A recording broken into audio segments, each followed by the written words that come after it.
Ünlü Seymar serisinin dikkate değer bir evrimi olan yepyeni okuma Seymar Spinning Reel ile tanışın. Seymar, olağanüstü dayanıklılık ve uzun ömür sağlayan, korozyona dayanıklı bir grafit gövde yıl üretilmiştir. Performansını ve stilini yükselten yeni Seymar, hassas işlenmiş alüminyum 2 tonlu anodize makaraya sahiptir. Ayrıca çarpıcı kırmızı renkte benzersiz bir yan plaka sergiliyor. İncelik ve görsel çekicilik duygusu aşılıyor. Okuma, dönüş hafifliğini artırmak ve sürtünmeyi azaltmak için pinyon dişlisine oyuk bir merkez tasarımı ekledi. Dişli ile şaft arasındaki sürtünmeyi azaltarak, balıkçılar kusursuz bir sıfır ataletli başlatma deneyimi yaşayabilir. Ve son derece hafif ve zahmetsiz bir kol dönüşü.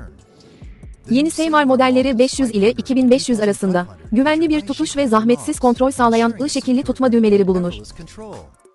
3000 ve 4000 modeller, yeni tanıtılan TPE tutma düğmelerini sergiliyor. C6000 ve A1000 modelleri, havada tutma kolu stiline sahiptir. Okuma Nu Seymar, 500'den 8000'e kadar etkileyici bir boyut aralığına sahiptir. Balıkçılara çok sayıda seçenek sunar. Hem tatlı su hem de tuzlu su araştırmaları için uygundur. Tercih ettiğiniz balık avlama tarzı ne olursa olsun, yeni Seymar bu duruma ayak uydurur ve benzersiz performans ve uyarlanabilirlik sunar.